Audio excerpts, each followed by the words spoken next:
Salut et bienvenue aujourd'hui à la partie 2 pour t'aider à trouver de l'argent vite aujourd'hui, cette semaine et d'éclairer une coupe de tes dettes. Fait que hier soir, j'étais assise à la table et j'ai pensé à quelque chose que ça fait un petit bout de temps que ça traîne chez moi. Puis je suis certaine que chez toi aussi, tu as des choses qui traînent, qui valent de l'argent, que tu pourrais retourner au magasin, te faire rembourser, ou bien que tu pourrais vendre. Fait que, on est dans ma maison, là, que j'ai construite, elle n'est pas tout à fait finie. Fait que ça, c'est ma future salle d'eau. Et j'ai pensé hier soir à ces échantillons de bois qui traînent ici depuis... My God, 1 an, là, c'est pas des farces, ça traîne là. Et afin de pouvoir les amener chez moi, fallait que je paye 150 $ de dépôt de sécurité pour pouvoir les apporter chez moi. Fait que j'ai juste besoin de retourner ces trucs-là, puis je viens de faire un 150 $. Un 150 $ que je récupère, qui me manquait, puis que je vais pouvoir payer contre ma carte de crédit.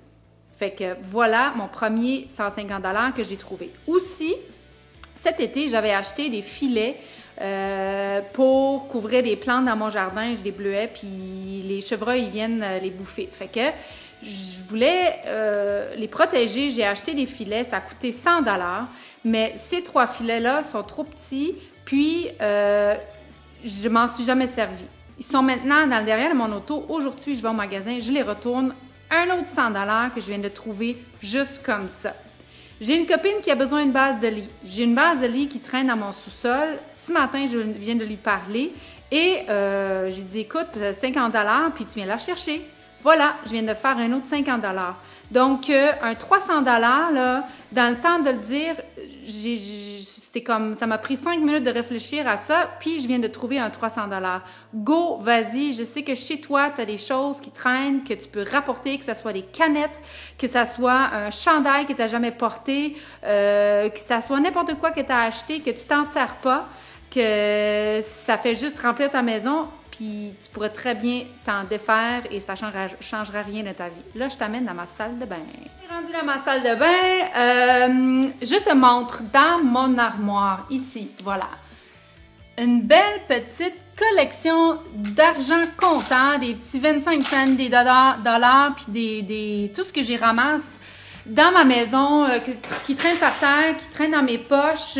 J'ai compté hier soir, j'en ai pour 120 $ de change qui dort dans ma maison. Hey, c'est-tu nono, ça?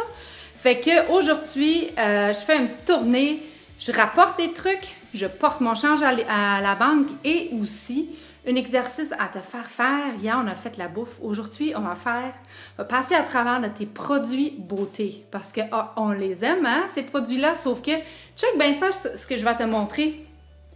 Vois-tu, là? J'ai pas juste un déodorant.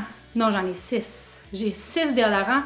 Ça, j'ai fait les calculs, j'ai assez de déodorants pour les prochains 3 ans. Puis, pourquoi j'en ai 6? Parce que j'en ai essayé un, je l'ai moins aimé, ou il a moins bien fonctionné, puis bof, c'est pas grave, là, c'est un petit 4-5 $, puis j'en ai acheté un autre la prochaine fois à l'épicerie. Fait que arrêtez d'acheter ce que vous avez déjà. Combien de barres de savon t'as-tu chez toi? Combien de shampoings, des échantillons? Serre-toi-en, vide tout ça dans les prochaines semaines à venir, puis ça va te faire sauver des sous parce qu'à chaque mois, on dépense dans les pharmacies pour acheter des produits, fait que là, tu n'en auras pas à acheter parce que, t'as vu là, 6 déodorants, c'est fou. Fait que moi, ça fait déjà un petit bout de temps que j'achète plus de shampoing puis que je vide tous mes échantillons que j'ai ramassés dans des hôtels ou dans les magasins.